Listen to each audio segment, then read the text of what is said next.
bana bir tanıştırıp etin yine bilmede. Bu şu TV'de vallahi kızlar gelinler, ürgeningler, bu hemmeye gerek nerse, hayatı zarur nerse, Ermeye barganda özeyizə ansat oladı.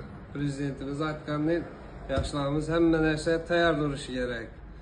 Yine geleksizler ürgetemiz, nişenli tutuşu, məni tutuşu, nezəlləşi, ürgenəsilər birinci ölçüt ürgenəsilər, ikinci ölçüt sporla, kızıkına oynayısılar, coğrafyasılar bilen kim gök düşürəylə var, öyle nişen var, pulu tadı 500 min somaça.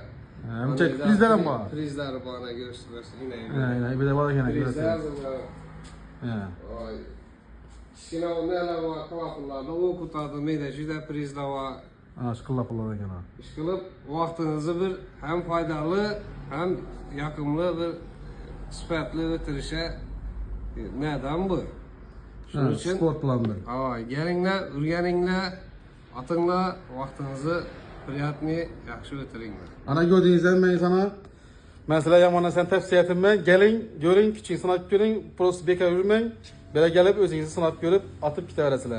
Tokak oğul ballamaz, kızlarım, katıllarım geze boladı. Yine şu buratımız özüne. Yaş ballarım ürgetemiz ama kürsü koymayın, kürsüde boy yetmeyenler, kürsüde çıkarıp çırak mıltık taptıramız yaş ballara. Pistoletlerim var he?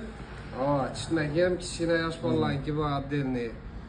Şop ürgensinler, kola düşsün, anlırak oladı. Ermeye varanda ağzını açıp durmaydı, avtomatı bergenden doğru mişeni tutup atıp gideverdi. Boldana gördüğünüzde menzile aytıp öttüm, Xuda kalasa geleverseler 24 işi daxil bir Gece gündüz işçiydi. Gece işiydi. Demalış günü yok. Demalış günü yok. Demalış yok yine geleverse beymala. Gelip vaxtınızı Köçe 24-7 köçe, şimdi beni gece gündüz işçiydi. Ana eldemiz yaz bakar geleverse. Hem menzile rahmet, sağ olun, salamat olun.